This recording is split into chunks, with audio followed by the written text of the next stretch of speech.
بسم اللہ الرحمن الرحیم۔ وہ آسمانوں اور زمین کا موجد ہے، اس کا بیٹا کیوں کر ہو سکتا ہے جبکہ اس کی کوئی شریک زندگی نہیں ہے، اور ہر چیز کو اس نے پیدا کیا ہے اور وہ ہر چیز کا خوب علم رکھتا ہے۔ نہیں، اللہ تمہارا رب ہے، اس کے سوا کوئی معبود نہیں۔ وہ ہر چیز کا خالق ہے، لہٰذا اس کی عبادت کرو، اور وہ ہر چیز پر نگران ہے۔ نگاہیں اسے پا نہیں سکتی جبکہ وہ نگاہوں کو پا لیتا ہے، اور وہ نہایت باریک بین، بڑا باخبر ہے۔ تمہارے رب کی طرف سے تمہارے پاس بصیرت افروز دلائل آ گئے ہیں۔ اب جس نے آنکھ کھول کر دیکھا اس نے اپنا بھلا کیا، اور جو اندھا بن گیا اس نے اپنا نقصان کیا، اور میں تمہارا نگہبان نہیں ہوں۔ ہم اس طرح آیات مختلف انداز میں بیان کرتے ہیں جس سے وہ یہ کہیں گے کہ آپ نے کسی سے قرآن پڑھا ہے، اور اس لیے بھی کہ ہم یہ بات اہل علم پر واضح کر دیں۔ آپ کے رب کی طرف سے آپ پر جو وحی ہوئی ہے اس کی اتباع کریں، اس کے علاوہ کوئی معبود نہیں، اور مشرکین سے کنارہ کش ہو جائیں۔ اور اگر اللہ کی مشیت ہوتی تو یہ لوگ شرک کر ہی نہیں سکتے تھے، اور ہم نے آپ کو ان پر نگہبان مقرر نہیں کیا، اور نہ ہی آپ ان کے ذمہ دار ہیں۔ گالی مت دو ان کو جن کو یہ اللہ کو چھوڑ کر پکارتے ہیں، مبادا وہ عداوت اور نادانی میں اللہ کو برا کہنے لگیں۔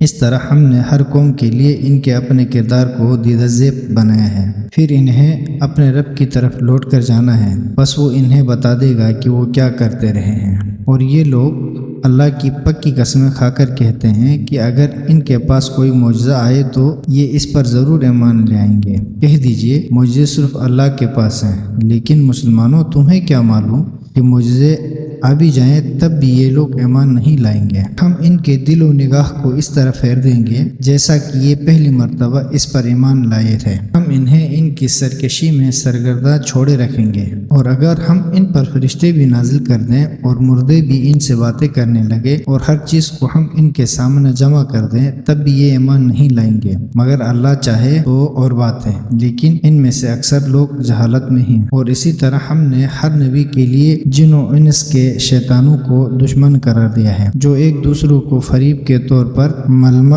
آمیز باتوں کا وسوسہ ڈالتے ہیں، اور اگر آپ کا رب چاہتا تو یہ ایسا نہ کر سکتے، بس انہیں بہتان تراشی میں چھوڑ دیں۔ اور شیاطین وسوسہ ڈالتے ہیں تاکہ جو آخرت پر ایمان نہیں رکھتے ان کے دل ملمہ آمیز باتوں کی طرف مائل رہیں اور وہ اس سے راضی رہیں، اور جن حرکتوں میں یہ لوگ لگے ہوئے ہیں انہی میں مصروف رہیں۔ کیا میں اللہ کے سوا کسی اور کو منسوب بناؤں، حالانکہ اس نے تمہاری طرف مفصل کتاب نازل کی ہے، اور جنہیں ہم نے کتاب دی ہے وہ جانتے ہیں کہ یہ قرآن آپ کے رب کی طرف سے برحق نازل ہوا ہے، لہٰذا آپ ہرگز شک کرنے والوں میں سے نہ ہوں۔ اور آپ کے رب کا کلمہ سچائی اور عدل کے اعتبار سے کامل ہے، اس کے کلمات کو تبدیل کرنے والا کوئی نہیں، اور وہ خوب سننے والا، جاننے والا ہے۔ اور اگر آپ زمین پر بسنے والے لوگوں کی اکثریت کے کہنے پر چلیں گے تو آپ کو راہ خدا سے بہکا دیں گے۔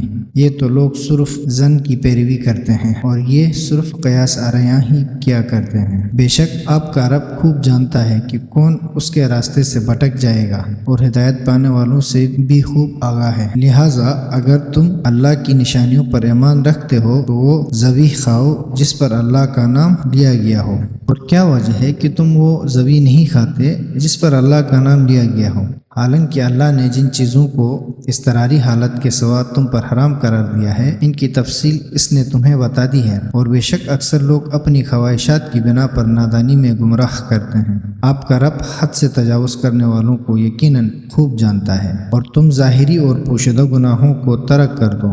جو لوگ گناہ کا ارتکاب کرتے ہیں بے شک وہ عنقریب اپنے کیے کا سزا پائیں گے۔